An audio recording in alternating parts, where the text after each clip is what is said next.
In a certain city, a politician was running for office, and he advertised for volunteer workers. There were so many young women appeared for the job as volunteers that there was a near riot. Were they interested in politics? No. The first question they asked was, how many men have appeared? They were part of the lonely young women of this great city. And then I know of an old woman who stays up every night until 12 o'clock to hear the announcer say, "We are now signing off. Good night, and have a good sleep." That relieves her of her loneliness. There was really and truly, a woman wrote to me and told me that my program was the only one to which her cat ever listened. So our subject tonight has to do, to some extent, with loneliness. It affects all ages. Children are lonely. 5 million of them belong to divorced parents in this country. Boys get lonely. That's why they join gangs, because they get power which they do not individually have. Young girls are lonely when they get a pimple on the nose. Older girls are more lonely still when the boy treats them as a glass, throws the glass aside after he has taken the drink. They find then that they're just a replaceable part in the great erotic IBM machine. Their loneliness increases. Then there's the loneliness of leadership, being the top man on the totem pole. There's the loneliness of being at the bottom of the totem pole, because you're just one of the masses. And you're apt to lose your personality. The loneliness sometimes of marriage, where all the jokes have been told. There's no new event to narrate. And it's the terrible solitude of being alone together. And then even when it does remain fine and noble and rich, even in moments of greatest unity, there is a feeling of apartness after such an ecstasy. One hopes to completely submerge oneself, and yet one finds oneself back again. They're hypochondriacs. Of course, are lonely. And so we were asked to talk on this program about this subject of loneliness. And I'm going to give, after these facts, which we have just narrated, I'm going to give first the causes, and then I'm going to suggest some remedies. Now, I didn't know whether to use the blackboard or not. My angel is here, and I cannot think of any diagram that I could use. Just write causes on the board. So I'm afraid I will not be able to use my angel, but just before I came on the program, he wanted to know if I would play a game of golf with him tomorrow. And I told him that I was not old enough for golf because I play tennis twice a week. When I get old, I am going to play golf, and I'm going to have a wagon, too, to take me around from hole to hole. But he was telling me that the other day he was playing golf, and he drove off 225-yard hole it was, and the ball went right into the cup. And he looked up to heaven and he said, "Dear Lord, let me do this by myself." He's not a lonely angel, as you see.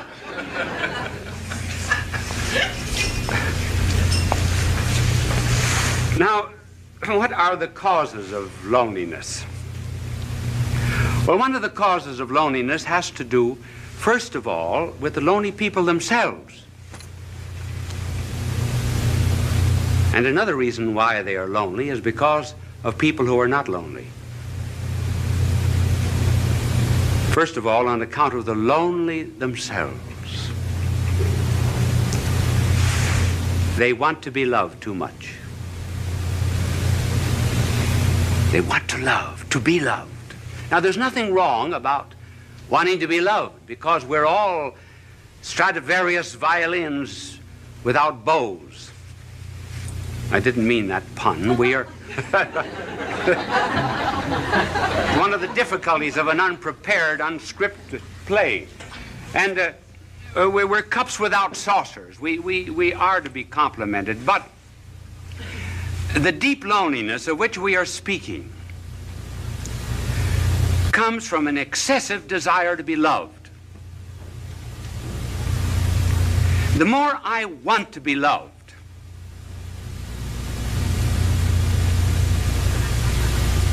the less I am loved. The less I'm loved, the less lovable I become. The less lovable I become, the less I am capable of loving others.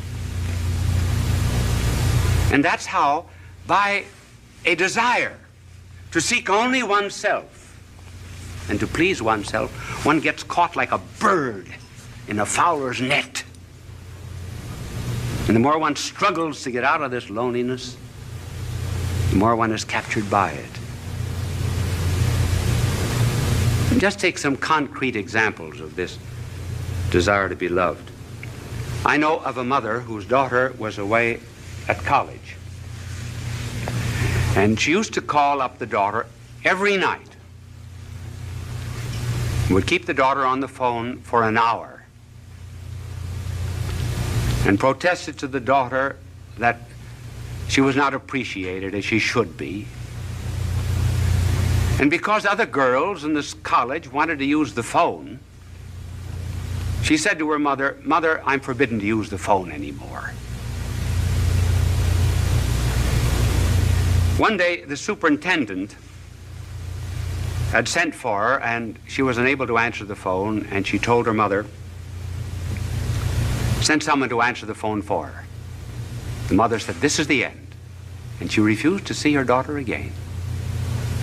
Thus, by wanting too much to be loved without loving, one loses even the love that one seeks. And then there was a fiancée. She used to. I wonder if any of you young women in the audience ever do that. Do you know what she would do?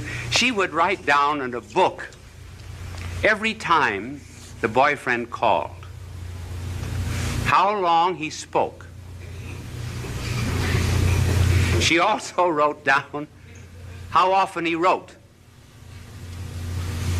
and how many words he wrote in each letter. She felt that she wasn't loved enough, so she began writing herself anonymous letters, threatening her. And she said that these letters came from a well-known author in the city. And finally, she was exposed by this man whom she blamed, and eventually the marriage was broken off.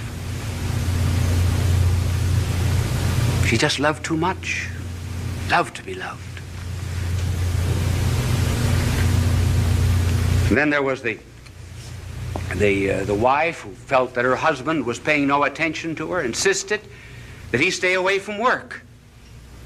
She wanted to go to a picnic, wanted to go to the beach, and he found excuses many times, and finally he lost his job. The marriage broke up. So one of the principal reasons of loneliness, therefore, is this egotism which seeks only oneself. And you can already see the cure anticipated by the mere fact that we mention this cause. But then there's another cause of loneliness, and that's on the part of the people who are not lonely. They do not bring any love to these people.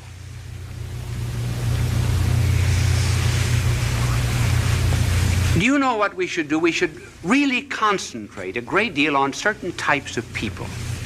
We should concentrate on the unfortunate, on the poor, on the socially disinherited, on the unloved, particularly the unloved, and on the ugly. And we bring love to them. We put love into them. Then they become lovable. Now, for example, you are very lovable to God. Did you know that? You say, well, what is there in me to love? Nothing. But he put his love into you. That's why you're lovable. And that's what we have to do with other people. And so the loneliness of these people is increased also because the rest of us will not listen to them. Listening is a therapeutic.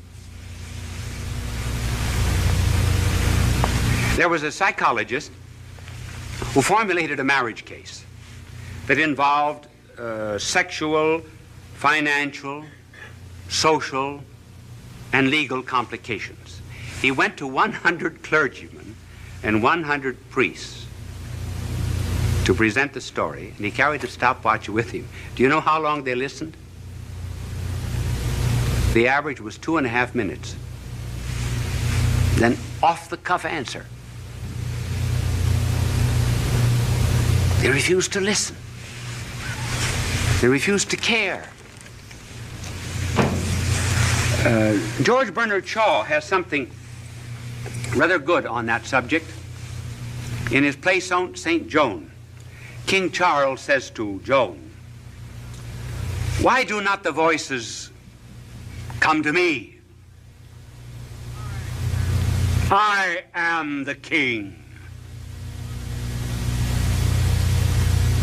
And Joan answers, "They do come to you, but you do not hear them. You have not sat in the field in the evening listening for them. If you prayed from the bottom of your heart and listened to the thrilling of the bells and the trilling of them after they had stopped ringing, you would hear the voices, just as I do." In other words, listening is a therapeutic, a cure for lonely people. We do the same thing with our prayers. We wouldn't do to a doctor what we do to God. Would we go into a doctor and mumble off all of our symptoms and then say, "Bye, doctor"? Not listen. So listening on our part, refusal to listen, is one of the causes that intensifies this forsakenness. Now, what is a cure? Well, there are several cures, and we will just have time to mention one that is very important, namely caring for other people. When we're lonely, go out and serve. Then loneliness goes out through our fingertips. Our heart opens. The Chinese have a proverb, if you're without shoes, go out and find a man without any feet.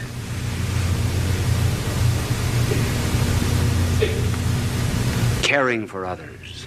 I remember when I first went to Europe to study, to do my university work as a young priest. The first Christmas I was lonely. I was really lonesome. I think it was the only time in my life I was lonesome.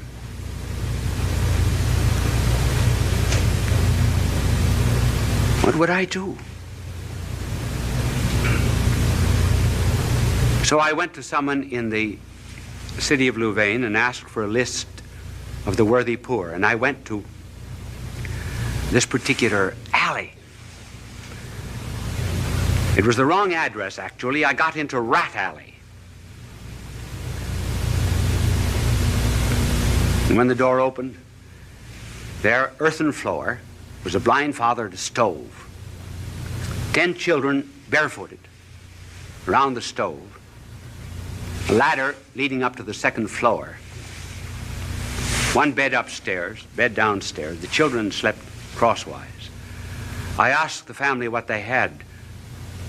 This was Christmas Eve, what they had for dinner, and she opened a bag of straw.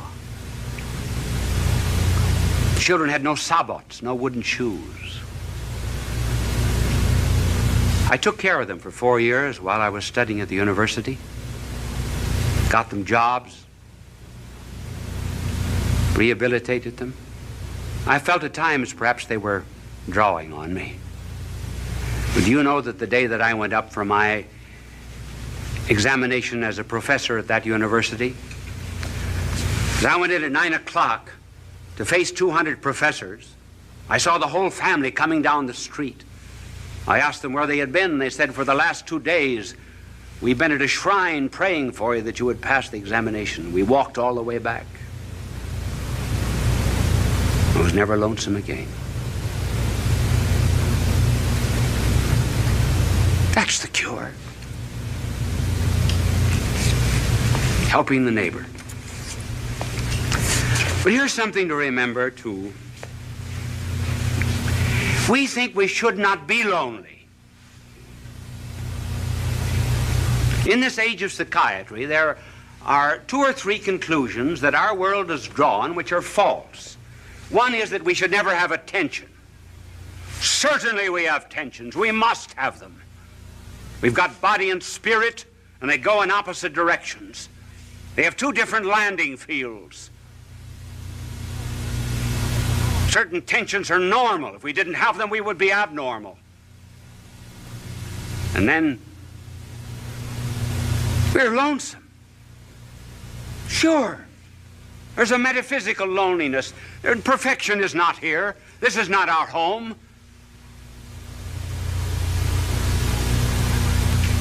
I've got something that I want in my heart that nothing on this earth can satisfy, and nothing can satisfy you either. And we know it very well. So what's the cause of this loneliness? What are we looking for? Well, we say we're looking for God, yes. But then I know what you will answer.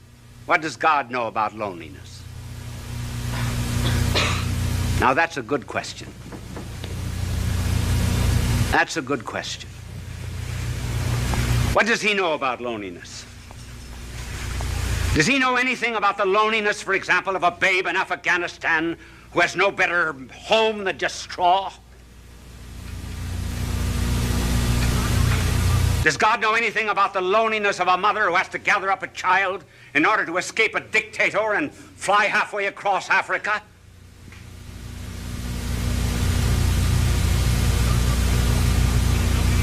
Does God know anything about the loneliness of a man that's born on the wrong side of the tracks?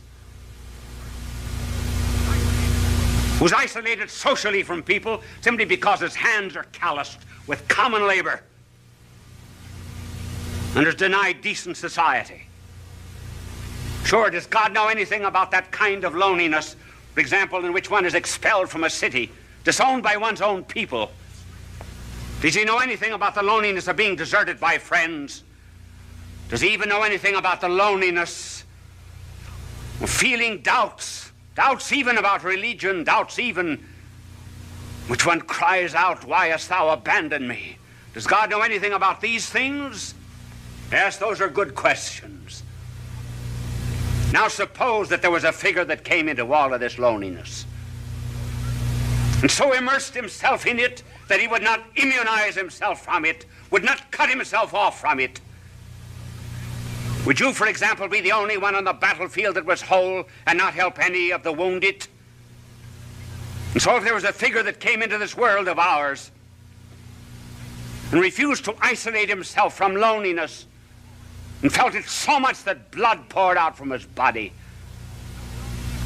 felt loneliness so much that as if all the robberies of the world were thrust into his hands, as if he himself were guilty,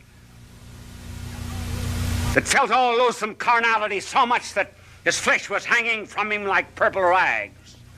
Suppose someone came into this world and went into all of this loneliness, took it all, and was not overcome by it, but conquered it all. Then what? Then I may be lonely every now and then, but I'll not be overcome by it. Then I have a captain, kind of a captain who did presses not a button in heaven from a celestial command. But I have a captain who stumbled to a throne.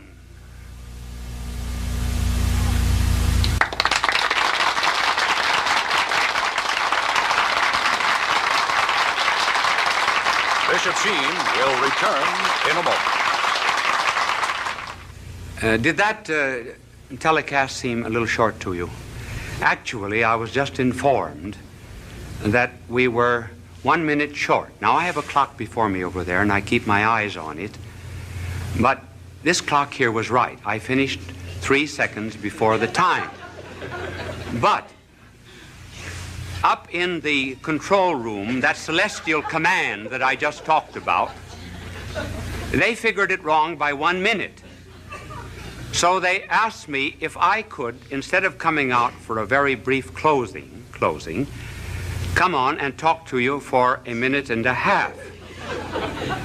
Now, you are put to the test. If that telecast seemed very short, you are enjoying it. We would say time passed like anything. If you were not enjoying it, it seemed very, very long. As a matter of fact, this 1.5 minutes will seem interminable to you.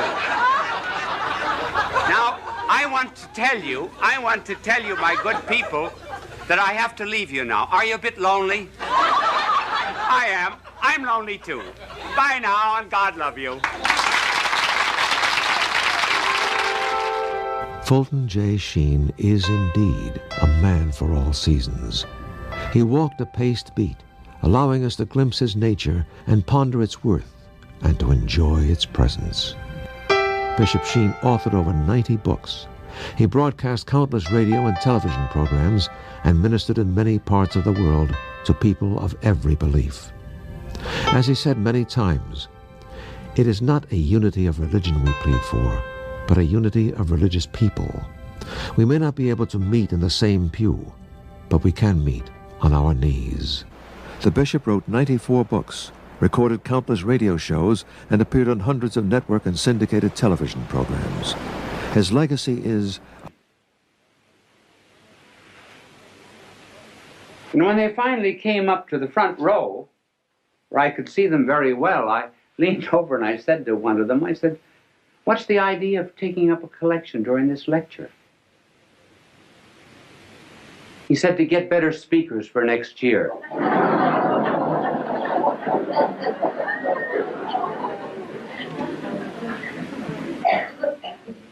So I am not presenting myself as a model to you on how to talk. It's just merely that there have been so many letters coming to me asking me to give a few suggestions that I will give them to you. They are only personal. They may not apply to everyone, but I will give them to you for what they are worth. If I can talk now, I certainly couldn't always talk. There came a turning point in my life. It was in college when I was a freshman. I was on the debating team, which was in the college that I attended a great honor because they put a tremendous premium on debating. I thought I was good because, after all, I was picked as a freshman. I had to be good. And the night before the debate with Notre Dame University, the coach of our debating team, Father Bergen, called me over to his office and he said, "You are the worst talker we've ever had in this college." Well, that was a terrible shock to me. I said, "Well, if I'm so terrible, why did you pick me on the team?" He said, "Because you can think, not because you can talk." But he said, you're going to learn to talk before you leave this room. Take a paragraph out of that speech, any paragraph you like. I remember we were talking on the Merchant Marine. I'll never forget, the paragraph began, I think it needs no argument to prove, and so forth. So he said, stand up there against the wall, which I did. Now he said, go over that paragraph. At the end of it, he said, do you see your mistake? I said, no. Go over it again. Went over it 1 hour. 2 hours. 2 hours and a half. I was dead. So was he. And every 2 or 3 minutes, when I finished it, he would say, do you see your mistake? I said, no. But being naturally quick, after 2 hours and a half, I saw it. He said, do you see your mistake? I said, yes, I think I do. I'm not natural. He said, that's right. That's all. And he dismissed me.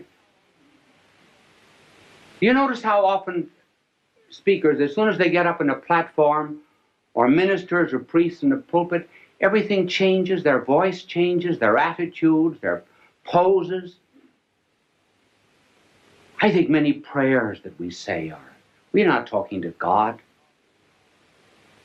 We're talking to an audience, particularly prayers at banquets, and inaugurations and so forth. And we put on artificial poses. Oh God, we ask thee to send down upon us thy benediction, thy blessing upon the sailors who are at sea, the merchants at their counting table, the lawyers at their bar. Well, that's not the way people talk. So, being natural and preparing a talk, what would be some suggestions? Now, the way I prepare a talk is not perhaps the way everyone would want to do it, but I can only give you my way. In order to prepare a talk, one must do a tremendous amount of reading. Each one of these telecasts of mine would represent between 20 and 40 hours of study. When I get through, what have I got? Nothing but a bits of yellow pages. I think I have one in my pocket. But before I show it to you, I will tell you what I do. I study, I do research, and I begin to understand the subject. Then, when it gets into my head, I begin to write out points. Generally just 3 or 4 points that I'm going to talk about. I will only write out the heading. And then I will tear up the paper. And then rethink what I was saying. So that when I prepare a telecast, there must be 20, 30 to maybe 100 pages that are torn up. And then the closer I get to the end, the smaller the pages are. This is this telecast. And I brought it out here, not because I'm going to refer to it, but just simply because it shows you the points, how small the points are. And by doing a tremendous amount of study, the mind creates an atmosphere for the talk. There is much more air round about us than ever gets into the lung. There's more food at the table than ever gets into our stomach. There are more things to see in nature than ever comes into the eye. And so when one rises to give a talk, one should have an atmosphere, a certain ambient knowledge round about that one can pull in this idea or that, as it were, from the air while you're talking. So that instead of writing out the speech, word for word beforehand, and then memorizing it like this, one thinks it from the head out. That's the reason you tear up the paper, so you don't have any information. You have to think it. Then you write down the ideas again. Well, by the time you get up to talk, you've already given the speech 10 or 15 times. And incidentally, it isn't a bad idea sometimes to talk out loud. If you can find a place in this day and age where you can walk and talk out loud without being counted crazy. How often, for example, students are asked to explain something. They think they know the lesson. When they get up, it's not there. And why? Because they were consecrated and dedicated to a dead page. Never went through their mind.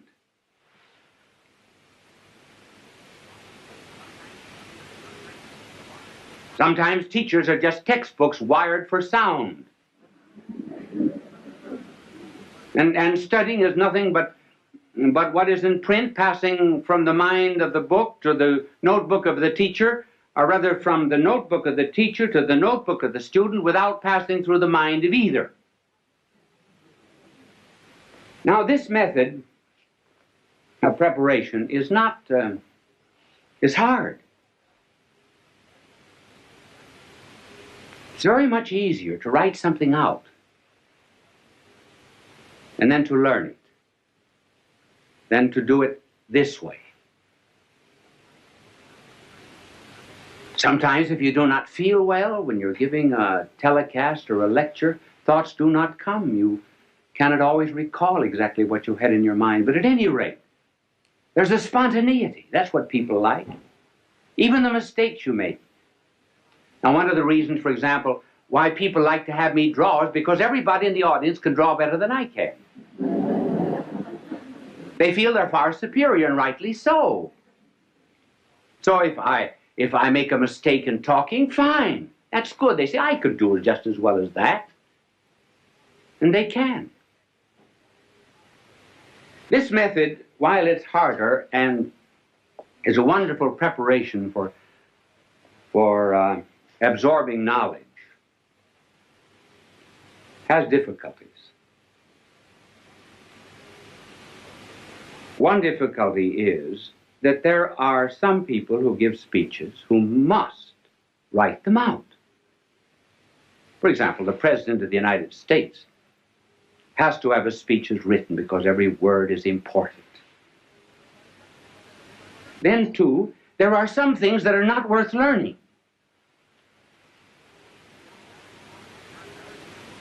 John Barrymore, for example, would commit all the lines of Shakespeare by heart. But when he played in comedies and cheap movies and so forth, he absolutely refused to learn anything. He wanted helps outside. Now that's why people on television have to have aids that are outside. I do not use any kind of aid on the outside. If I read anything, I have it written out. Now there are two main props that are used in television. And the first prop is what is called an idiot card. An idiot card is something that is written out so that you'll not forget it. Now just suppose I were teaching you mathematics. Now I would be reading off this idiot card.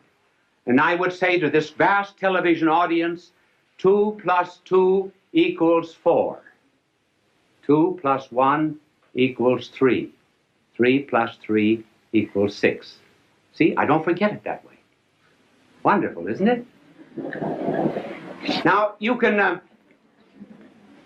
thank you for the idiot card. It was not an idiot that held it. It's only the card that's an idiot.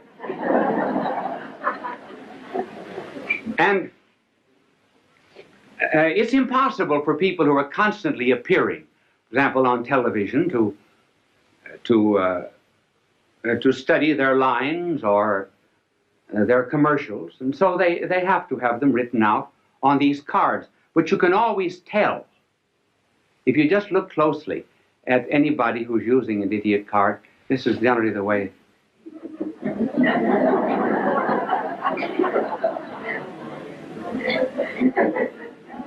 So do not be hard on them. If I were saying something that was not worth committing to study, I certainly would use one too. Now there's another prop which is better, and that is what is called a teleprompter. And a teleprompter will have a whole speech on it. For example, when you hear people giving speeches on television, 999 out of 1,000 are using a teleprompter if they do not have the paper before them. Many of the commercials which you hear are written on teleprompters. And a teleprompter rolls.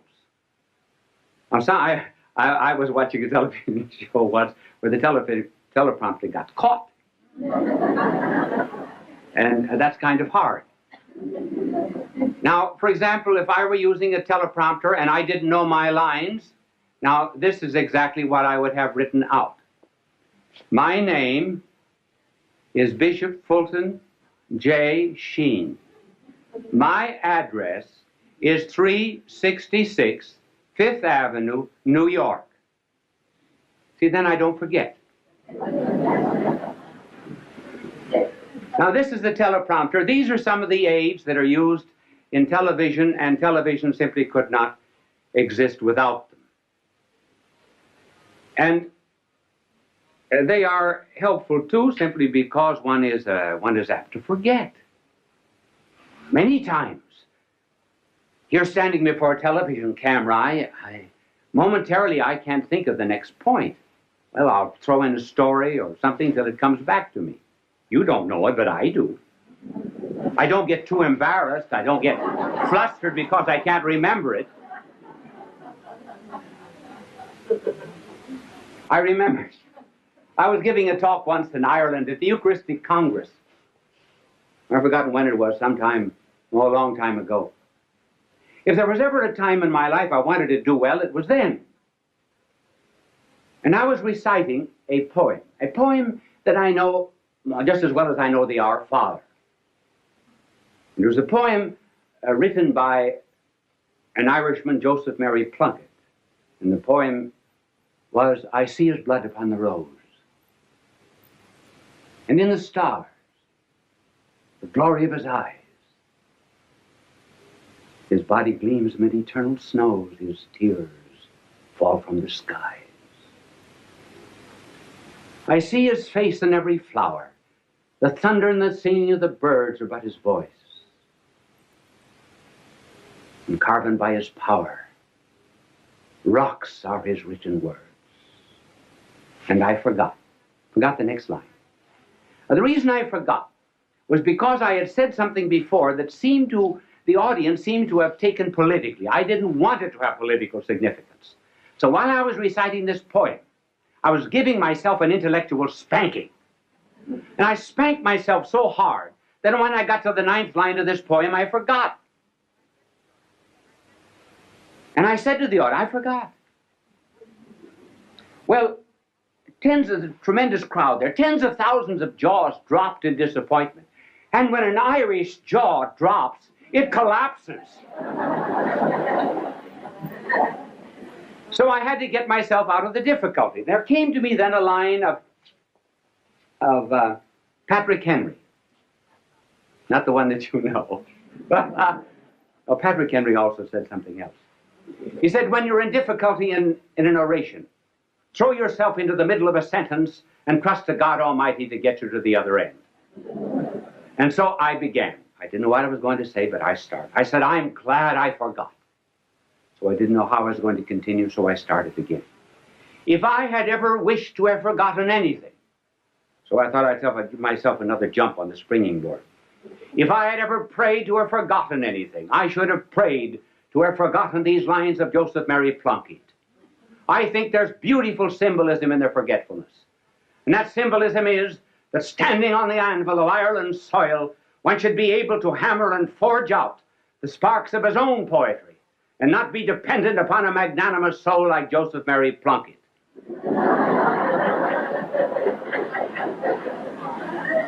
I got no credit for it afterwards because the audience said that was a great trick, pretending you forgot.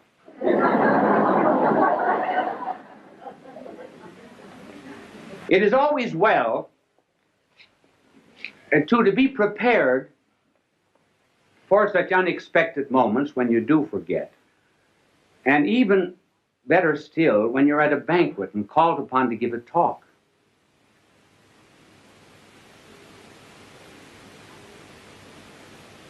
And you have to begin with something that is not too heavy. In fact, one should always begin with something that's not too heavy. For example, you just simply cannot begin a speech by saying, ladies and gentlemen, accipitur frontalis, the convoluted convolutions, the metaphorical abicliarum pelviarum. That's a little too serious.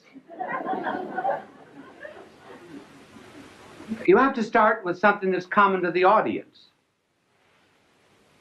Now, I think the best story of all for being called upon to talk without preparation and unexpectedly was the delightful story of G.K. Chesterton.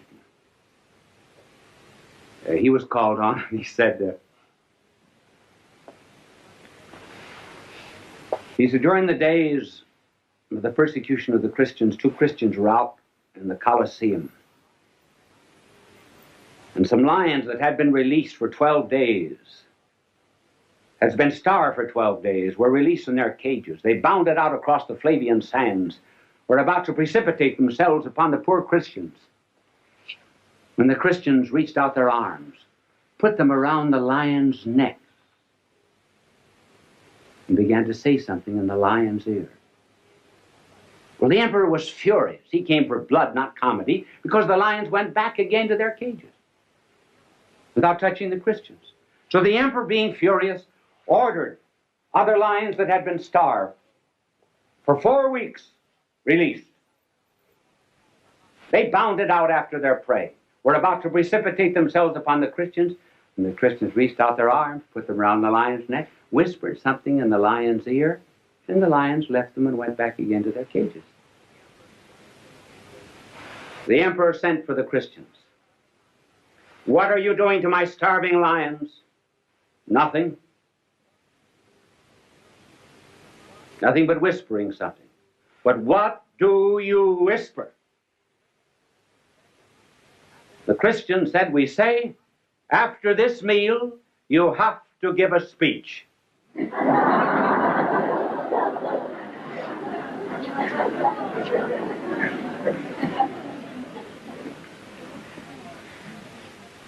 So a preparation is the most important part of the talk. And then as regards delivery, what is important is sincerity, meaning what you say. Children are the best judges of anything that's heard on television. I do not mean dramas where there's an artificial emotional interest created, but children who may not understand what is being said. They know whether the speaker is sincere or not. Incidentally, that's a good word, sincere.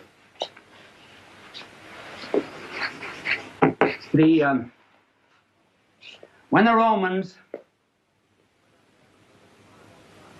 put up their many marble columns in their temples and their courts,